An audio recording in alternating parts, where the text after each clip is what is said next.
எல்லாருக்கும் வணக்கம். நான் திருச்சிக்கு வரேன். மண்டே அன்னைக்கு திருச்சியில் இருக்கேன். 2 விஷயம் பேசலாம்னு நினைக்கிறேன். இந்த ஈரான் போர்னால என்ன நடக்கும், மார்க்கெட் எந்த நிலைமையில இருக்கு, உலகம் எங்கே போய் முடியும்னு நான் நினைக்கிறேங்கிறத பற்றியும், அதே சமயத்தில் இப்போ வரப்போகிற எலெக்ஷனில் எங்கள் கட்சி மேனிஃபெஸ்டோவில் எதெல்லாம் எழுதலாம், எந்த விஷயம்லாம் எழுதலாம் அப்படிங்கிறத பற்றியும் பேசலாம்னு நினைக்கிறேன். எதாக இருந்தாலும் கீழே லிங்கை கிளிக் பண்ணுங்கள், ஃபார்மை ஃபில் பண்ணுங்கள். எங்கள் டீம் உங்களை கான்டாக்ட் பண்ணுவாங்க. நன்றி, வணக்கம். வணக்கம் நேர்களே. இந்த அமெரிக்கா, இஸ்ரேல் அண்ட் ஈரான் இந்த வாரில் பார்த்தோம் அப்படின்னா, பிரச்சனை அமெரிக்கா, இஸ்ரேல் டுவர்ட்ஸ் ஈரான் இருந்தது. இப்போ அமெரிக்காவுக்கும் இஸ்ரேலுக்குமே முட்டிக்கிற மாதிரியான ஒரு சிச்சுவேஷன் இருக்குது. சவுத் பார்ஸ் அப்படிங்கிற இடத்த இஸ்ரேல் அடிக்கிறாங்க. அப்படி அடித்தது எங்களுக்கு தெரியாதுன்னு சொல்லி அமெரிக்காவில் ட்ரம்ப் சொல்கிறாரு.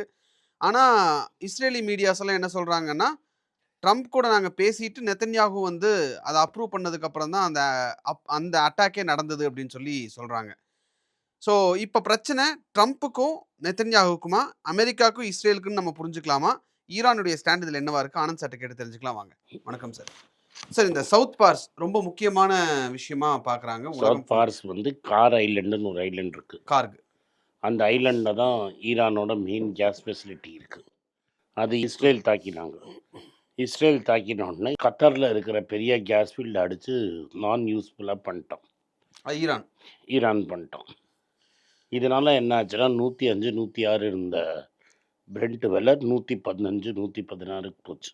அமெரிக்காவில் ஆல்ரெடி பெட்ரோல் டீசல் விலை 20% ஏறிடுச்சு. நம்ம ஊரை மாதிரிலாம் ஏமாற்ற முடியாது. உடனே பம்பில் ஏற்றிடுவான். டெக்ஸஸில் நிறைய ஆயில் இருக்குது. டெக்ஸஸில் தோண்டி ட்ரம்ப்புக்கு வணக்கம் வச்சு தேங்க்யூ சொல்லி 20% எக்ஸ்ட்ரா வாங்கிட்டு போயிடுவான். ஆனால் ட்ரம்ப்புக்கு நவம்பரில் எலெக்ஷன் ஃபேஸ் பண்ணணும். அதுக்காக அவர் ஒரு நடிப்பு போடுறாரு. நான் கிள்ற ஒரு குழந்தையை கிள்ளிட்டு தொட்டிலையும் ஆட்டுறது. இஸ்ரேலோட சேர்ந்து ஈரான் அடித்தது ட்ரம்ப். ஆனால் இப்போ எனக்கு தெரியாமல் அடிச்சிட்டான் அப்படின்னு சொல்கிறது ட்ரம்ப். அதே சமயத்தில் எனக்கு $200 பில்லியன் வேணும். நான் முதல் 10 நாளில் 15 பில்லியன் தான் செலவாச்சு. சரி, ஒரு 30 பில்லியன் செலவாயிருக்கும். எதுக்கு 200 பில்லியன் கேட்குறாருன்னா, வாரம் இன்னும் கொஞ்சம் நாளைக்கு எக்ஸ்டெண்ட் பண்ண போகிறாரு நம்ம புரிஞ்சுக்கணும். ஓகே. பட் அவரை யாரால ப்ரெடிக்ட் பண்ண முடியாது. நாளைக்கு அடுத்த முடிஞ்சிருச்சுன்னு சொல்லலாம். பட் இது எக்ஸ்டெண்ட் பண்ண போகிறாங்க. டேரானை அடிக்கிறதுக்காக டெஃபினட்டாக கேட்குறாங்க. ஸோ நான் அடிக்கிற மாதிரி அடிக்கிறேன், நீ அழகிற மாதிரி அழுன்னு அர்த்தம். இது உலக பொருளாதாரத்தை பெருசாக பாதிக்கும். ஸ்ட்ரெயிட் ஆஃப் ஹோர்முஸ்லேருந்து எண்ணெய் வர்றது ரொம்ப கஷ்டம்.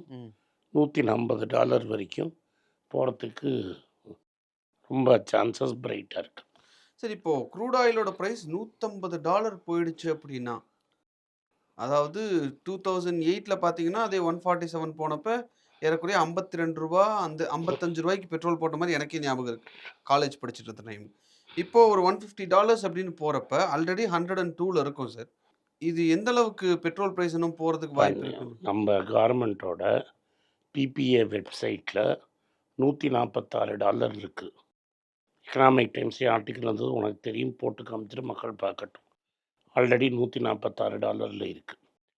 ஒரு லிட்டருக்கு சர்க்காருக்கு இப்போ $40 நஷ்டம். இது ஏன் $40 நஷ்டம்னா, $40 ஒரு லிட்டர் பெட்ரோலுக்கு. ஓகே. டீசலுக்கும் அதே தான். ஏன் நஷ்டம்னா, $65 இவங்க சென்ட்ரலும் ஸ்டேட்டும் போட்டு டேக்ஸ் வாங்கிக்கிறாங்க. அந்த டேக்ஸை கட் பண்ணிட்டாங்கன்னா ரேட்டு ஏறத்தாழ சரியாக இருக்கும்.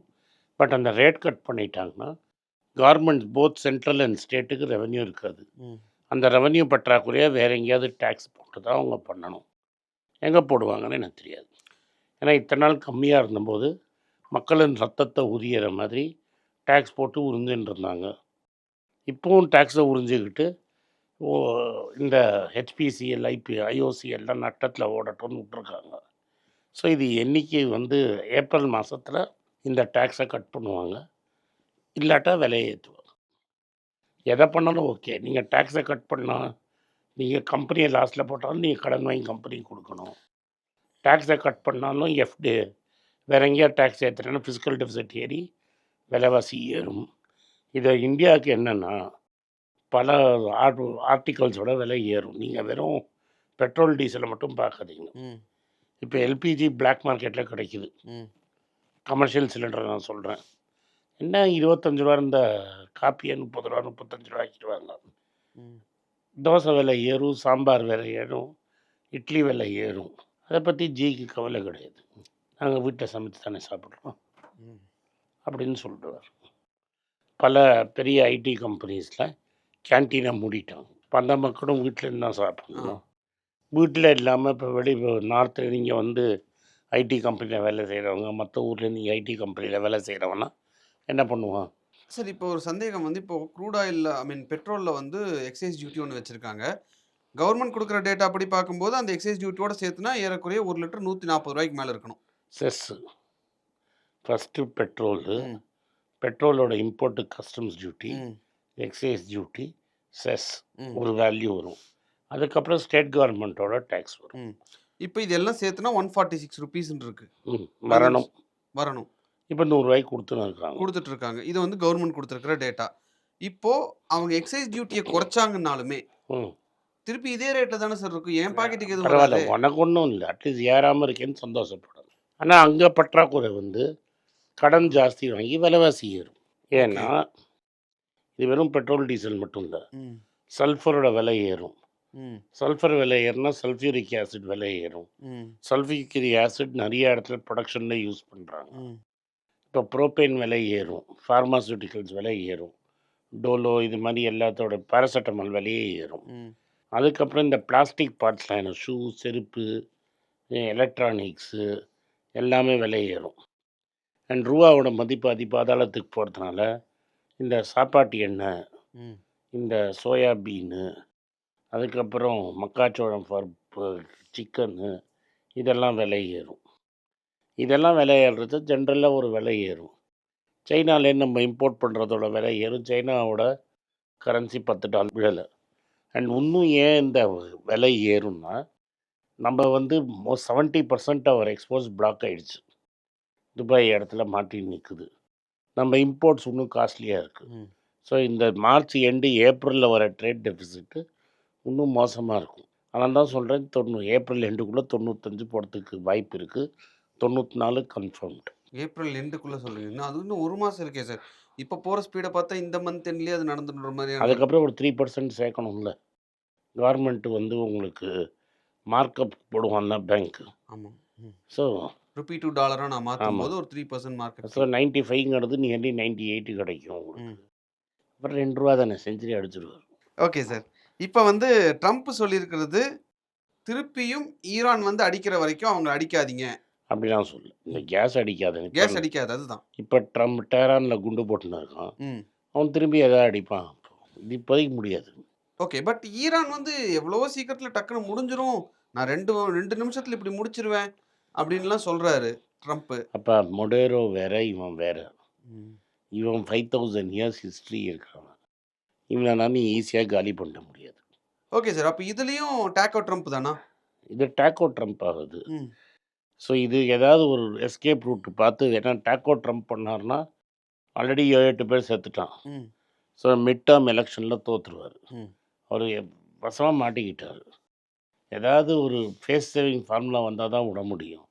அவன் இனிமேல் உன்கிட்ட பேசவே மாட்டேன், நீ முடிஞ்சதெல்லாம் பண்ணிக்க, நான் வந்து நியூக்ளியர் பாம்பு பண்ணுறதை பண்ணுவேங்கிறான். சரி. இப்போ மிட் டேர்ம் எலெக்ஷனை பொறுத்த வரைக்கும் யூஎஸ்ல ஆண்டுகிட்டு இருக்கக்கூடிய ஒரு கட்சி மிட் டேர்ம் எலெக்ஷன்ல வின் பண்ணதே இல்லை அப்படின்னு சொல்லி ஒரு அப்படின்னா அந்த ஆர்டிகல் பராக் படிச்சேன். ஒபாமா, ஜோ பைடன் வின் பண்ணா, நிறைய பேர் வின் பண்ணியிருக்காங்க. ஓகே. பட் ரொம்ப கஷ்டம். இதில் அவர் வந்து செனட்டை ஈஸியாக ரீட்டைன் பண்ணலாம், ம். ஹவுஸ் ஆஃப் ரெப்ரசன்டேட்டிவ் ரீட்டைன் பண்ண முடியாது. பட் போகிற போக்க பார்த்தா செனட்டே ரீட்டைன் பண்ணுவாரான்னு டவுட்டாக இருக்கு. செனட்டும் போயிடுச்சுன்னா அவரை இம்பீச் பண்ணுற அளவுக்கு போவாங்க டெமோக்ராட்ஸ். Okay sir. இப்போ இவர் கேட்டிருக்கிற, அதாவது பென்டகன் கேட்டிருக்கிற அந்த $200 பில்லியன் அது வந்து ஹவுஸ் ஆஃப் ரெப்ரசன்டேட்டிவ்ஸ் வந்து அப்ரூவ் பண்ணணும்ல சார்? அது இப்போ பண்ணிவிடுவாங்கல்ல, நவம்பரில் தானே மெஜாரிட்டி மாறும். ஓகே. ஏன்னா இப்போ வந்து ரிப்பப்ளிகன்ஸ் தான் அதிகமாக இங்கே இருக்காங்கன்றதுனால இந்த $200 பில்லியன் கிடைச்சிடும். கிடச்சா அவர் சும்மா பட்டாசு வேடிக்கை விடுவார். இது எப்படின்னா, தீபாவளிக்கு பட்டாசுக்கு நீங்கள் $200 பில்லியன் கொடுத்துருக்கீங்க. அவர் இப்போ இந்த மிஷின் பண்ணுற கம்பெனியெல்லாம் கூப்பிட்டு, உனக்கு இவ்வளோ ஆர்டர், இவ்வளோ அந்த பட்டாசு இந்த பட்டாசுலாம் வாங்கி அங்கே ஈரானில் பட்டாசு விட்டு வேடிக்கை பார்க்கறதுக்காக பண்ணுறது. அந்த $200 பில்லியன் அவன்கிட்ட கிடையாது. அதை கடன் பத்திரமா போட்டு வாங்குவோம். இந்த கடன் பத்திரத்தை வாங்குறது இந்தியா மஹினாலலாம் வாங்கிட்டு காசு கொடுத்துட்டு உட்காந்துருப்போம். அதான் ட்ரெஷரி பில்ஸ். அதான் ட்ரெஷரி பில்ஸ். அதுக்கு என்ன பர்சன்டேஜ் இன்ட்ரெஸ்ட் தருவாங்க சார்? நார்மலாக 0 கொடுப்பாங்க. இப்போ மார்க்கெட் ஹையாக இருக்கிறது 4% கொடுப்பாங்க. 0% இன்ட்ரெஸ்ட் ரேட்ல இருக்கும்போது ஏன் சார் ஒரு கண்ட்ரி அவங்ககிட்ட போய் பாண்ட் வாங்குறாங்க? அந்த பணத்தை ஸ்டோர் பண்ணணும்ல. Storehouse of value treasury தானே. The entire world banking has to run on that. Okay. So dollar வந்து டிப்ரிஷியேட் ஆகுது அப்படின்னா நமக்கு அதுக்கான வேல்யூ கிடைக்கும் அப்படிங்கிறது தான். நீங்கள் அதோட ஃபாஸ்ட்டாக டிப்ரிஷியேட் ஆகிடுவீங்க. ஒரே ஒரு கரன்சி தான் ஸ்ட்ராங்காக நிற்கிறது, ஸ்விஸ் ஃப்ராங்க். இன்னும் அவங்க பயங்கர டிசிப்ளின்டு சொசைட்டி. மற்றபடி எல்லாம் நோட் அடிச்சு தானே. இப்போ நீங்கள் எந்த பார்ட்டி இன்க்ளூடிங் என் பார்ட்டி எது ரெஸ்பான்சிபிளாக ஏதாவது நான் குறைக்கிறேன் காஸ்ட்டை, கடனை குறைக்கிறேன்னா யாரும் பேச முடியாது. ஏன்னா மக்கள் ஓட்டு போட மாட்டான். மக்கள் எனக்கு என்ன கொடுப்பீங்கிறதுல தான் இருப்பாங்க. அவன் கொடுக்குறவன் என்ன பண்ணுவான், இன்னும் கடனை வாங்கி உங்களுக்கு கொடுத்துட்டு உன் பேர பசங்க அந்த கடன் அடைச்சின்னு இருப்பாங்க. இப்போ உனக்கு 2500 கொடுக்குறான்னா, உரிமை தொகை போடுறான்னா அது கடன் வாங்கி தான் கொடுக்குறோம். அந்த கடனை உன் பேர பையன் இப்போ உனக்கு கொடுக்குற 2500 வட்டியும் சேர்த்து உன் பேரன் தான் அடைப்பான். நாளைக்கு வாட்டர் டாக்ஸ், அந்த டாக்ஸ், இந்த டாக்ஸ் எதுலயா ஏதாவது ஒரு ஏத்தி- வகையில ஏத்திடுவாங்க. எங்கேயா ஏற்றி தான் வேணும்.